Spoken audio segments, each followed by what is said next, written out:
Welcome to the Mad in America podcast, your source for science, psychiatry, and social justice. Hello, and welcome to the Mad in America podcast. I'm Javier Rizzo, a doctoral student in clinical psychology at the University of Massachusetts, Boston, and a science news writer for the Mad in America website. I'm here with Lynne Layton today. Lynne is a psychoanalyst and assistant clinical professor of psychology part-time at Harvard Medical School. She holds a Ph.D. in clinical psychology as well as comparative literature and has taught courses on gender, popular culture, and on culture and psychoanalysis for Harvard's Committee on Degrees in Women's Studies and in Social Studies.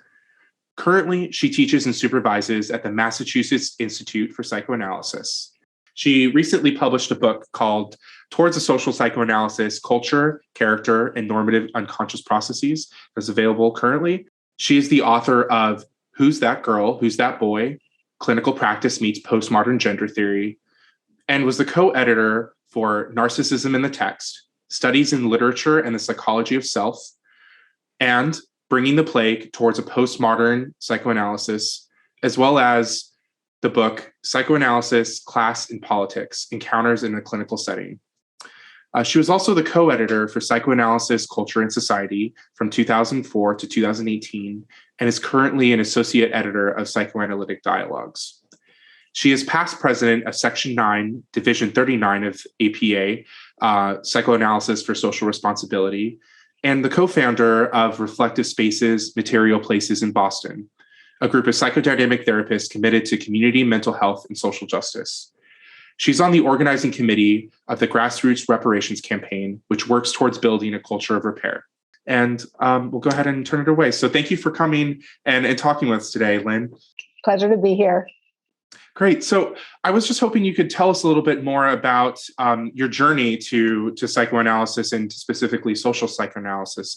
Sure. So as you had mentioned, I was first a graduate student in comparative literature. And one of the courses that I took, so I think I was at the time 22 or 23.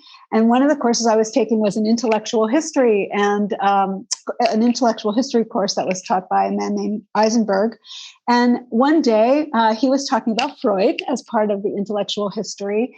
And he was recounting the story of Freud's relationship with Fliess and Fliess's theory of hysteria as being located in the nose and the sinuses and the nose. And during the course of that lecture, which was about an hour and a half, I noticed that I had gone from feeling absolutely fine when I entered to having a serious cold by the end of the lecture. Oh, wow. So I had never thought of myself in terms of hysteria before, but it certainly was something that had me, wondering about unconscious process and how the close connection between the body and the mind.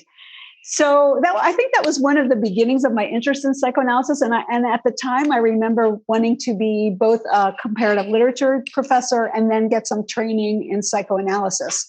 I think the other really important piece of what interested me in psychoanalysis, again, it was all rooted in what I knew and then began to realize I didn't know about myself. So I was very involved in the feminist movements of the 60s when I was in college and beyond, was continuing to be a feminist activist and interested in feminist theory. At the same time, and recall that when I was in college, I kept a journal, my first women's studies course, and talked about how I was not going to get married and how I, wanted to have this career in comparative literature.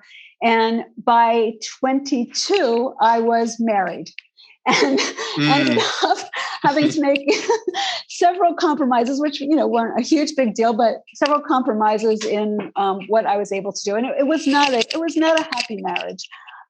But more importantly for this conversation was that dichotomy between the talk I was talking and the walk I was walking.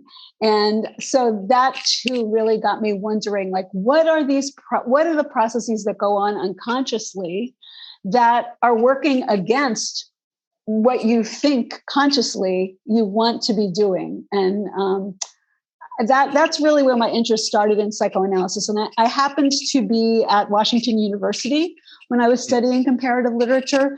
And there was a journal that came out of Washington University called Telos. And Telos was, it was in the sociology department. It was edited by a man named Paul Piccone, a sociologist. And it was the journal that brought critical theory from Germany into an American public. So Herbert Marcuse, Theodor Adorno, Max Horkheimer, a little bit of Erich Fromm, not so much. But these were people who were among the first folks who had an interest in putting together Marxism and psychoanalysis in the early 20th century. So we were reading those people who were bringing this speaks to the social psychoanalysis, who were bringing together the social and the psychic. And so for me, from the outset of my, journey, both my personal journey and my intellectual journey, psychoanalysis was social. It was not just about the individual mind. It was about how the individual mind is shaped by the social and political historical currents that are going on. And I think one of the other really important thing about these theorists for me was that, as I was saying about my own, wonderings about myself, their focus was on what is it that binds people libidinally, attaches people to ideologies and demands to conform that work against their conscious wishes of what they want to be doing and thinking. Yeah, great. And so you mentioned, your first entry was through comparative literature. And, one thing I've just known as someone who's in the field now as a trainee, that psychoanalysis, is often found in English departments or literature. But, I also know that you're a practicing clinician as well. And so I am curious about how, those understandings sort of translated into the clinical realm. So I think that actually brings us to a really significant historical reckoning, if you will, because when I started training in psychology, I went to Boston University and it was entirely psychoanalytic. So I was not going into a program that was really inimical to what I was wanting to learn. And that was in the 80s. So it was from 1983 to 1988. So not hugely long ago. Many, if not most, psychology departments were psychoanalytically oriented.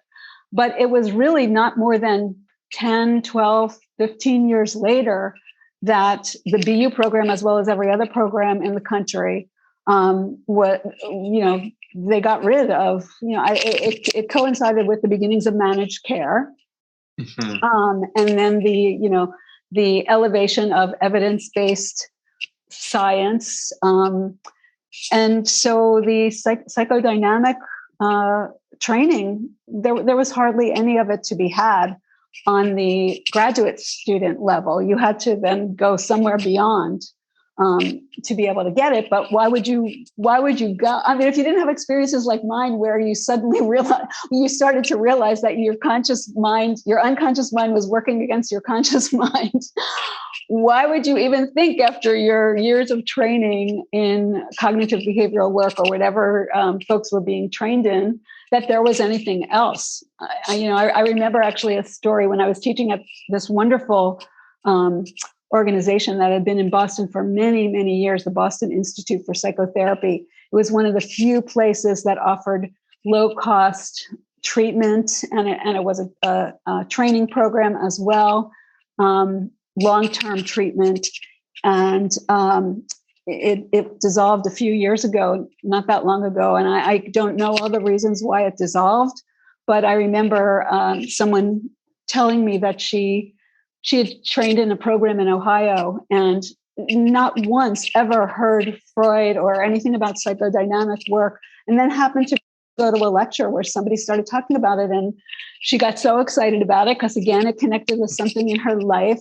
And then she found the Boston Institute for Psychotherapy and was thrilled about it. But I remember when I taught in Harvard in social studies, I taught a course on psychoanalysis and culture. And I had some students who were psychology majors in the course, but were taking these social studies or women's studies courses as well.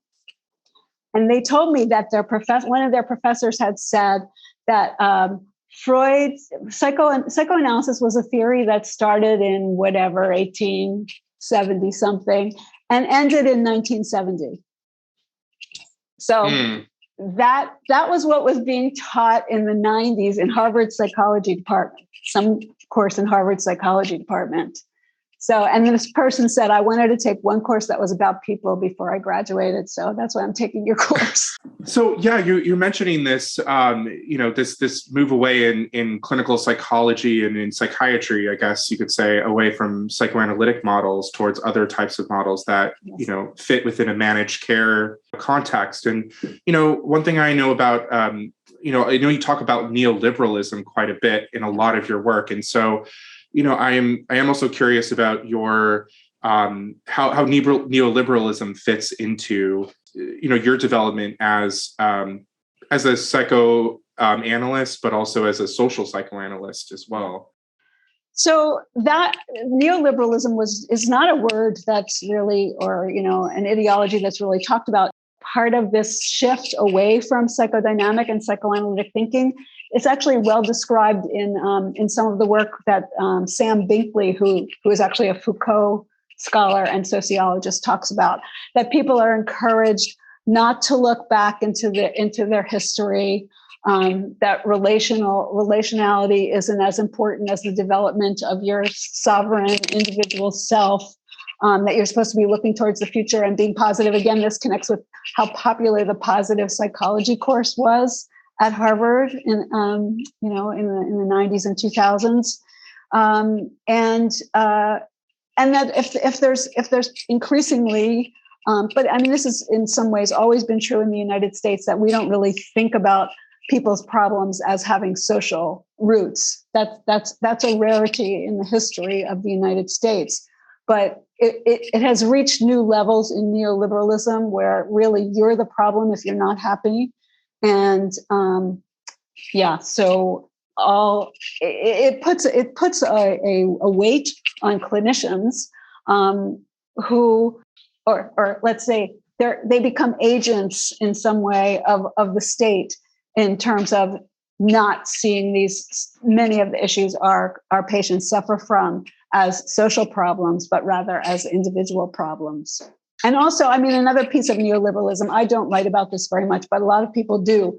It was the two-tier mental health system that it really creates, that, short-term work in clinics for people who can't afford it, and maybe psychodynamic 5-day a week, 4-day a week, analytic work for people who can.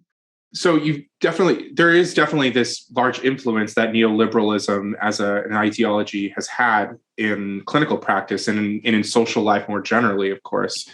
I wonder if you can speak to social psychoanalysis specifically within the clinical realm and, your development of that clinical theories.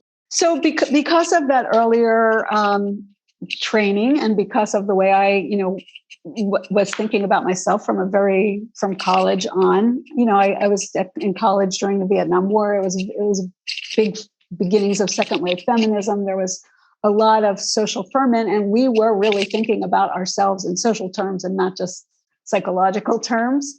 So by the time I became a clinician, which was already in my 30s and into my 40s when I became a psychoanalyst, my interest was in taking that work that I had been studying, like the Frankfurt School, Althusser, all these theories of ideology that were coming from academia. I wanted to understand how we imbibe them on an individual level, how we become shaped by the systems that we grow up in, systems of sexism, racism, heterosexism, classism. How are they shaping us in an intersectional way? And by intersectionality, I'm thinking of like the overlapping oppressions in terms of systems. how are they shaping our behavior? How are we working against ourselves and in our own, in some ways, our own best interests in our interactions with others and in our relationship to our bodies? And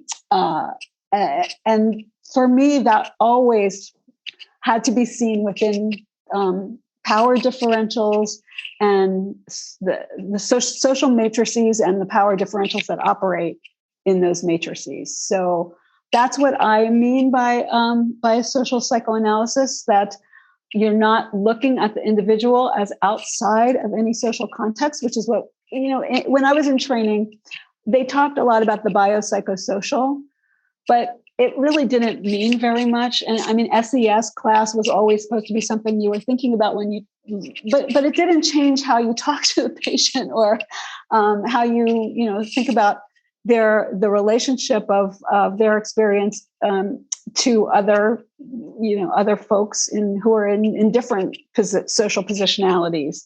So I would say that I'm certainly not the first person to think of psychoanalysis socially. Like Fanon was certainly one of the forebears, and a big influence on me was Erich Fromm, who was part of the Frankfurt School, but was not. He had been kind of dissed from the version of Frankfurt School that I had learned about because he wasn't strictly Freudian. He had rejected a lot of Freudian ideas about being driven largely by sex, sexuality, libido. He was he was a sociologist before he became a psychoanalyst. So he was more interested in, he developed a couple of concepts that were influential in what I was starting to do. Social unconscious was one of his concepts, and social character.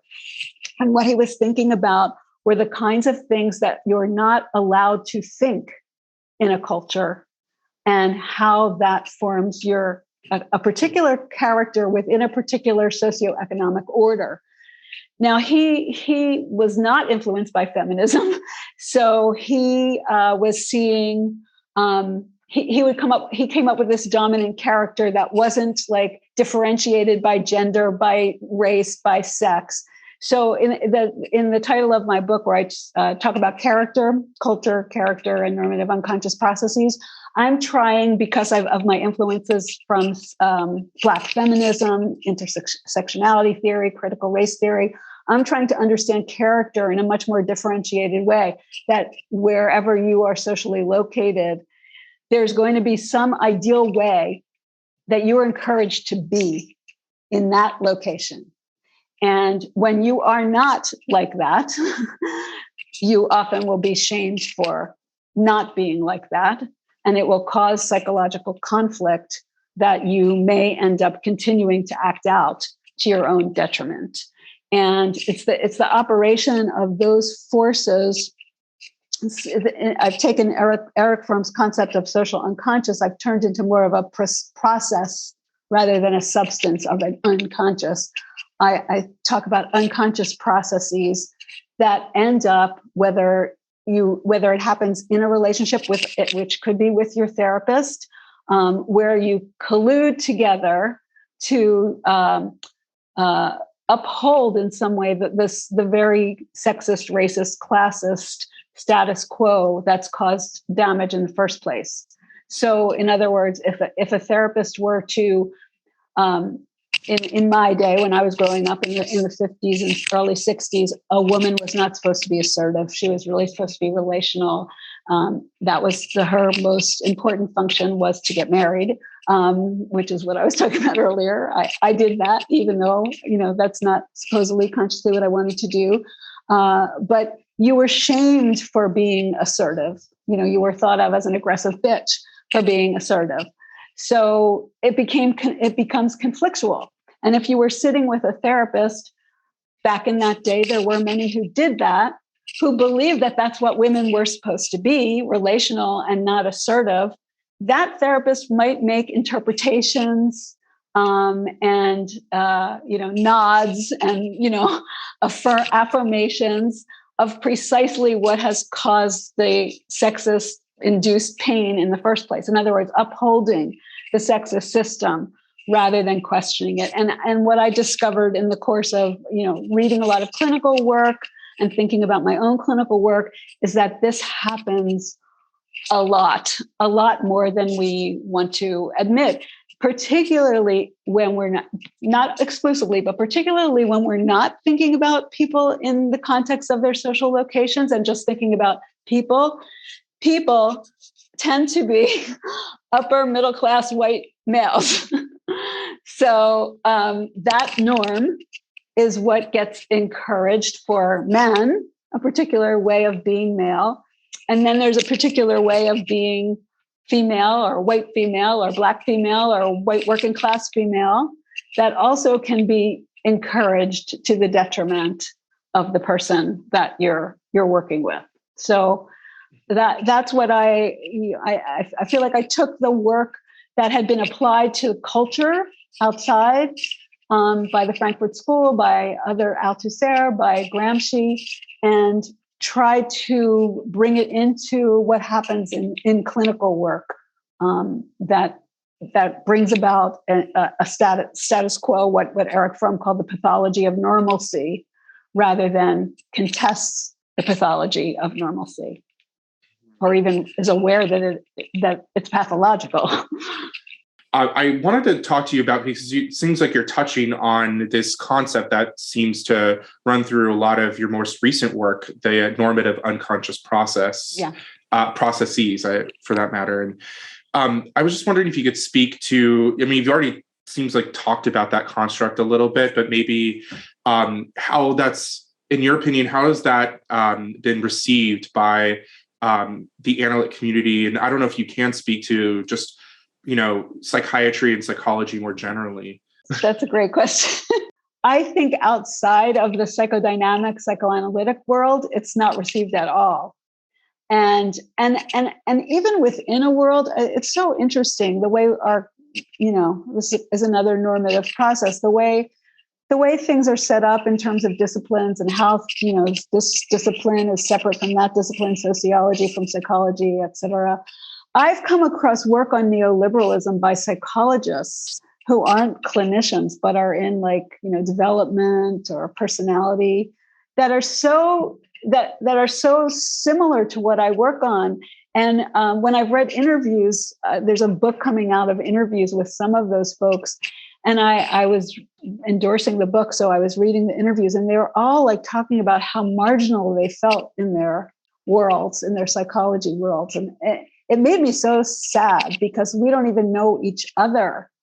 And I would say that I have my place in the psychoanalytic world has been, I'm asked to speak and I write a lot, but it's marginal. It's still a marginal perspective. And most recently, I would say, to give an example of that, I hear over and over again in many places, home and away from home, people say, yes, we really have to take diversity into account. And, I think this is really important. And we have to hire some Black faculty to teach some of our courses. But, we really don't want to dilute the pure gold of our curriculum, as if this is like this little add-on and it's not going to challenge the pure gold of the curriculum. So long as most people in the field do not think systemically about things like systemic racism, classism, sexism, I don't think I would ever be a dominant voice in the field. But there's enough of us, which is, for me, has been life-saving, that there's enough of us, the folks in Psychoanalysis for Social Responsibility in Division 39, a group of psychoanalytic thinkers and writers from the 90s. There was Psychoanalytic Dialogues had a very early issue in its first year that was focused on psychoanalytic feminism. And I ended up working with a lot of the folks who wrote in that: Virginia Goldner, Adrienne Harris, Jessica Benjamin, Nancy Chodorow. If you're talking about social inequalities and power structures, it's not the mainstream of psychology. It's never going to be. I don't think it's ever going to be. I think it's a very individualist field. that only becomes more so, and very elite. I mean, for example, if you work all day on Friday because you have a job, you can't train at my institute because the courses are on Friday. So like that. I think it's interesting that you bring up isolation, in this academic context or just in a theoretical context, because it almost seems to mirror in a way things that you've talked about in the clinical setting. I don't know if you feel like if you could expand on what you've talked about in terms of how isolation from social connection, like the idea that solidarity and actually forming connections with other people is actually, how that subverts neoliberalism as an economic and ideological system. Right. One of the first things that comes to my mind when I think about isolation in the terms that we've been talking about is that separation of the psychic from the social. And in many of my earlier writing, I had understood that to be part of a bourgeois, individualist, class-based society. Again, like that the norm, to hide the fact that there are power relations going on and different realities in different social locations. There was an idea that really starts in Freud, that there's such a thing as man, and that we're all like more alike. And there's some ways that this is true, more alike than different psychologically. And I think Freud had really some really good reasons for having a universalist view. He was Jewish in a very anti-Semitic culture. And so he was at pains to be human, to be thought of as human. But unfortunately, I think the upshot of that in psychoanalysis has been to obscure that relationship between the psychic and the social that we've been talking about. And so that's where I had rooted it in the idea. Some theorists talk about how the middle class ideology, one of the tools for disguising its power is to take itself as human, as man. And then I was in this a meeting of reflective spaces, that group that you had talked about that I co-founded some years ago. And it was a group of clinicians. It's a group of social justice minded clinicians. And in one particular meeting, we were talking to, the focus of the meeting was supposed to be on social activism and clinical activism.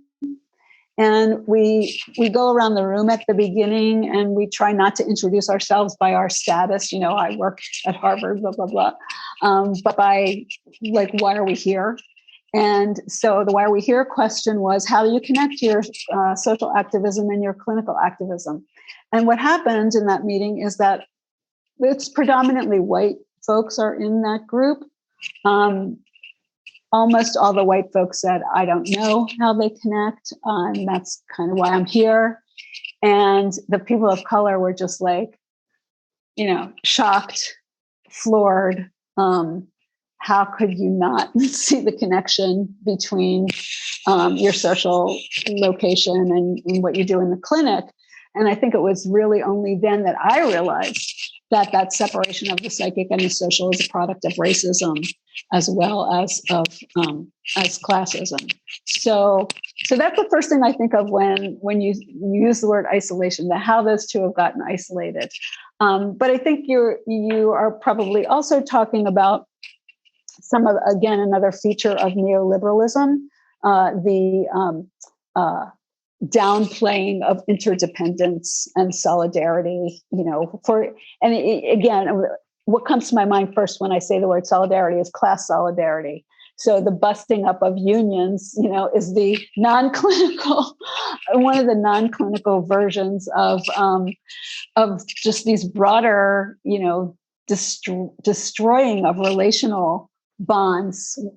In one of the essays in the book, I talk about the way neoliberalism has impacted different large groups, and that chapter is called Yale Fail Jail. And the Yale part came from a patient. Well, the whole thing came from a patient of mine who said that the message she got when she was growing up was Yale or jail. Like, she is white, middle class. Either you're going to an Ivy League school or you're going to jail. And when she said that, I didn't realize at the time how well that captured neoliberal society, because I don't think I really understood neoliberal society, but that like radical inequality that marks income inequality, that marks neoliberal culture, was precisely what her parents were anxious about and pushing her to be the 1%, that succeeds rather than the disposable 99%. And in that chapter, I talk about how one of the features of the middle class family that's pushing for their children to succeed. I think that's kind of exists throughout the culture with different life chances in different groups. But there was a concept that was coined by a British sociologist named John Roger. Well, he didn't coin it actually. He got it from an anthropologist. It's called amoral familism, and it's about how empathy. So a couple chapters in the book are about empathy.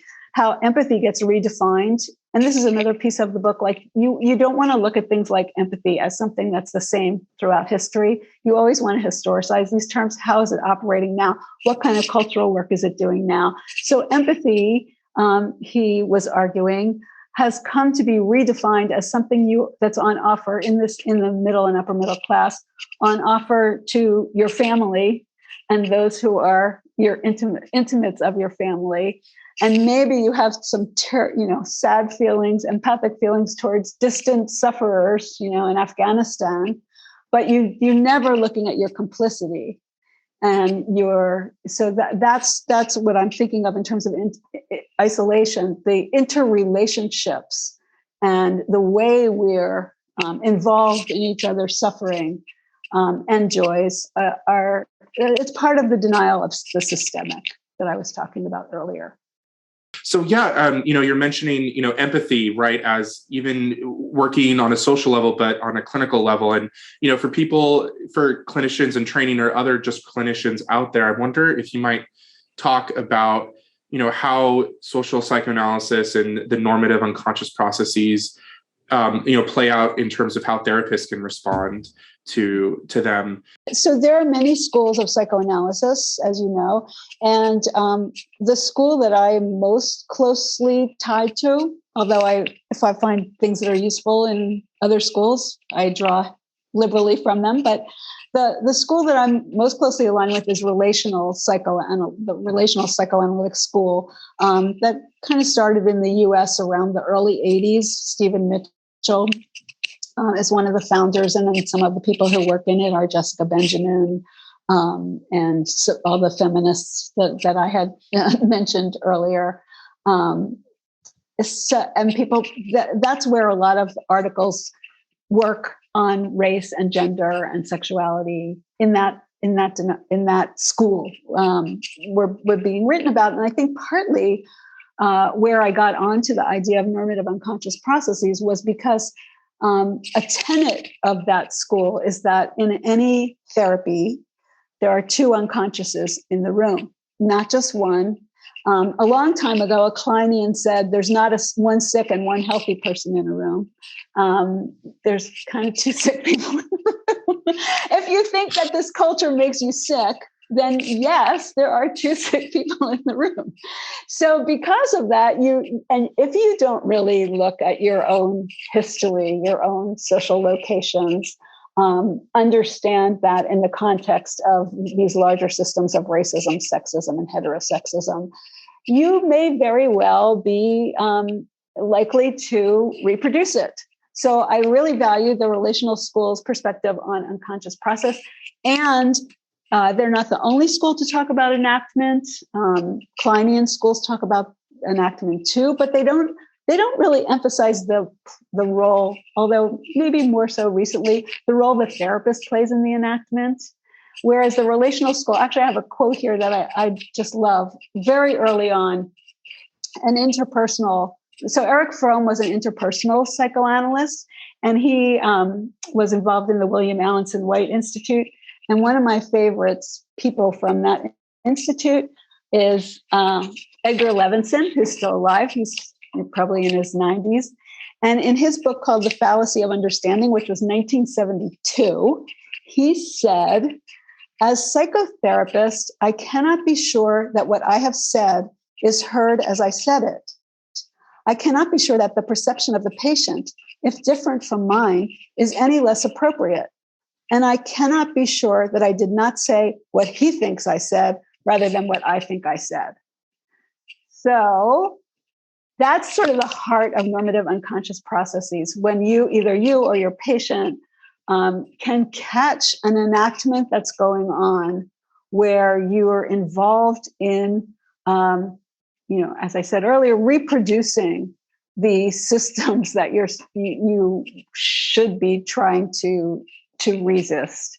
So that requires the vulnerability and the humility, both of them, of the therapist, to be open to listening to what your patient says he or she or they just heard, and not get defensive about it. So a lot of the relational literature talks about working through impasse, particularly Jessica Benjamin's work on acknowledgement of harm done, where, as she says, sometimes the therapist has to go first when there's an impasse. What was the therapist's role in creating the impasse? So I'm focusing on a particular kind of psychosocial impasse. And it could be the patient who notices it. It could be you that notices it, but unraveling it, I think, is really a step towards helpfulness. The other thing I'm thinking of, and when I talk about this, is a great seminar I heard that Janet Helms gave, actually within the APA Trust. It was We Hold These Truths. They did a series, We Hold These Truths, with people from the ethnic minority psychology groups, which, for some reason are also somewhat marginalized in APA. But in this series, they were put front and center. After the murder of George Floyd, there's that happening. I think we're already in a backlash against that, but that's a story for another time. She opened her lecture by saying that she was going to be talking about white heterosexual male privilege, which she pronounced as WIMP. And she said, all of our symptoms derive from WIMP. All of our symptoms, and that includes white men's symptoms too. So that's what I'm hoping clinicians can become more conscious of in their work. Most definitely. I don't know if you can just really quickly speak to where you hope social psychoanalysis can go in the next few years, and what you see its potential. Well, as I said, I do think that there's some backlash going on, but at the same time, there's a reason why there's backlash, because there's a real proliferation of lots and lots of people writing, white people looking at whiteness and how it's operating in their clinical work. Decolonial theorists, Danielle Gastambide's work, Lara Shiha's work, that are just really wonderful exemplars of social psychoanalysis. And I don't think it can be put back in the bag. Another hope would be, I hope, and then there's the fear. I don't know where this country is going. I mean, I'm terrified of it. You mentioned that I do a lot of reparations work. Well, I also don't like it, but I do a lot of electoral work too, because I really do feel like democracy is really, I don't even know that we ever had a real democracy, but whatever we had is on the line with voter suppression and all this election big lie stuff that's all about race and class, to my mind. So I hope this can't be put back in the bag, but remains to be seen. I'm encouraged so much by how many seminars, webinars I've heard in the last year and a half, where people of color are really speaking out about the harms that they have borne in their training programs and in their institutions. And I do feel like most institutions are really wanting to make changes. I'm not sure how capable, white-dominated ones, I'm not sure how capable they are, but there might have to be separate BIPOC institutions that form for clinical work. So they will certainly be social and hopefully psychodynamic, but that goes back, that's sort of circular to where we started, right? Wonderful. Well, thank you so much, Dr. Layton. I really appreciate you speaking with me today. Thank you. Thank you for listening to the Mad in America podcast. Visit madinamerica.com for more news, views, and updates.